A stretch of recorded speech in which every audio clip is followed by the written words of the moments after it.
votre lancement est le suivant. Va-t-on bientôt parler à sa voiture ? C'est vrai, effectivement. Peut-être que ça va vous arriver d'ici quelques années, Mathieu, et peut-être même plus vite que vous le pensez. Parce qu'en fait, votre voiture, elle va devenir, et elle est déjà de plus en plus connectée avec des écrans toujours plus grands qui sont dedans dans le tableau de bord, dans la console centrale. Et puis aussi donc un assistant intelligent auquel on peut poser des questions. Alors pourquoi est-ce que je vous parle de ça maintenant ? Parce qu'Audi a annoncé cette semaine son nouveau SUV électrique, le e-tron, qui arrivera début 2019. Et la particularité, c'est qu'Amazon a signé un accord pour aller installer des systèmes de recharge directement chez les propriétaires. Donc en gros, vous pourrez commander pour votre voiture un système de recharge sur Amazon et Amazon viendra l'installer chez vous. C'est comme une borne qu'on installe dans son garage. L'idée, c'est de pouvoir recharger votre voiture le plus simplement possible. Alors pourquoi est-ce qu'Amazon fait ça ?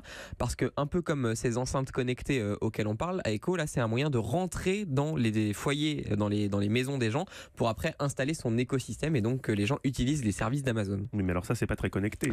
Effectivement, c'est pas très connecté, mais c'est qu'un début. Alors il y a Amazon qui, en plus de ce chargeur électrique, a annoncé un partenariat avec d'autres constructeurs et notamment Ford pour intégrer Alexa, qui là est donc son assistant intelligent auquel vous posez une question et qui vous répond directement dans les voitures. Et puis comme qu'est-ce qu'on lui pose comme question ?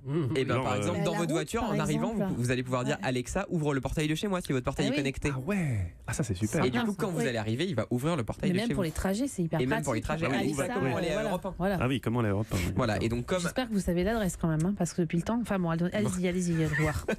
26 bis rue François 1er. Non mais alors du coup Alexa, Amazon ce sont pas les seuls évidemment dans ce domaine des assistants intelligents et de la connexion. Du coup Google, qui veut pas en rester là, a aussi signé un gros partenariat. Cette fois-ci, c'est avec Renault-Nissan. À partir de 2021, tous leurs véhicules utiliseront le système d'exploitation Android de Google. Vous savez, c'est le même que celui qu'il y a dans les smartphones.